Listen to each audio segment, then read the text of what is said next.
ও সোনা কি দেখছো গো এত মনোযোগ সহকারে? হ্যাঁ, এই যে পটল ভাজা দেখতেছি। ও পটল ভাজা দেখছো? পটল কেন? ভাজা দেখতেছি। এই যে খুব কম তেলে আমি পটল ভেজেছি। ও কালকে বলেছিলাম বলে যে তেলের দাম বেড়ে গেছে। হ্যাঁ, তেলের দাম ও বেড়ে গেছে। বাবা।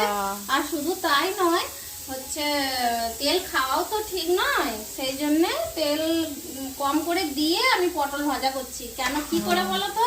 কি করে করছো এটা? এই যে পটলটাকে লবণ আর হলুদ দিয়ে সেদ্ধ করে নিয়েছি প্রথমে। ও একটু সেদ্ধ ভাপিয়ে করে? নিয়েছি। ভাপিয়ে নেওয়ার পরে এই যে এইভাবে আমি পটল ভাজা করছি। দেখো, কড়াতে কিন্তু এখনো তেল দিইনি, হালকা এমনি তেলে পটলটা একবারে? প্রথম ভাজা হচ্ছে। এরপর 2 পোলা কি 1 পোলা তেল দিলে পটল ভাজা হয়ে যাবে।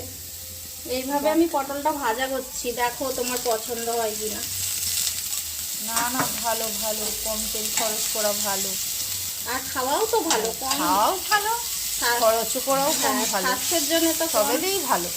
স্বাস্থ্যের জন্য তো কম তেল খাওয়া ভালো, তাই না? এই দেখো কিরকম ভাজা ভাজাও হয়ে গেছে, অথচ তেল কম লাগলো।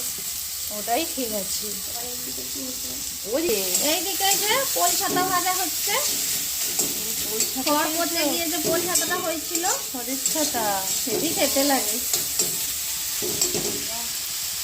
পোল ছাতা ভাজা হচ্ছে লবণ আর হলুদ দিয়ে। তাহলে করে না।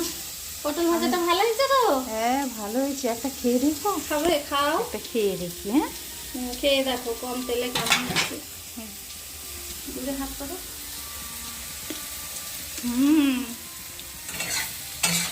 ভালোই হয়েছে, কম তেলে ভাজা পটল,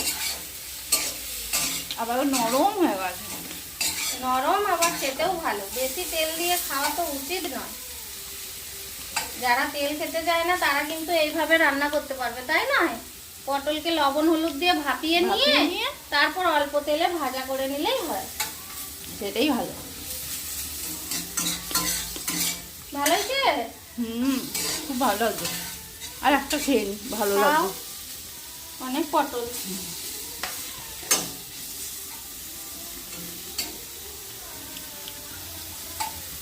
চলো।